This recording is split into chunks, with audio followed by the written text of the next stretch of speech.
அண்மை செய்தி மதுரை அலங்காநல்லூர் கீழக்கரை ஜல்லிக்கட்டு போட்டியில் மாடு முட்டி வீரர் ஒருவர் உயிரிழந்திருக்கிறார். விவரங்களை செய்தியாளர் வழங்கிட கேட்கலாம். ஜெகநாத் வணக்கம். மாடு முட்டி வீரர் உயிரிழந்திருக்கிறார். இது பற்றி என்னோட பிசினஸுக்கு ஜிஎஸ்டி நோட்டீஸ் வந்திருக்கு பாரு. உடனே ஜிஎஸ்டி எக்ஸ்பர்ட் பேசு. உடனே எப்படி கிடைக்கும்? பாஸ்வாலா பி தி பாஸ். கூடுதல் விவரங்கள் என்னென்ன?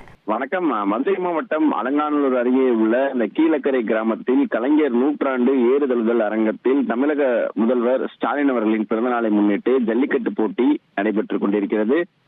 பத்திரப்பதிவு வணிகத்துறை அமைச்சர் மூர்த்தி அவர்கள் மற்றும் சோழவந்தான் சட்டமன்ற உறுப்பினர் வெங்கடேசன் மற்றும் ஆட்சித்தலைவர் ஆகியோர் காலையில் இந்த போட்டியை கொடியசைத்து துவங்கி வைத்தார்கள். 1000 காளைகளும் 600 மாடுபிடி வீரர்களும் கலந்து கொண்டு இந்த ஜல்லிக்கட்டு போட்டி தற்போது விறுவிறுப்பாக நடைபெற்றுக் கொண்டிருந்த வேளையில் சோழவந்தான் அருகே உள்ள கச்சாயிருப்பு கிராமத்தைச் சேர்ந்த முத்துப்பாண்டி மகன் மகேஷ் பாண்டி மாடுபிடி வீரராக களத்தில் மாடுபிடித்துக் கொண்டிருந்தார். அப்போது ஜல்லிக்கட்டு காளை எதிர்பாராத விதமாக அவர் மார்பு பகுதியில் குத்தியதால் அவர் பலத்த காயமடைந்தார்.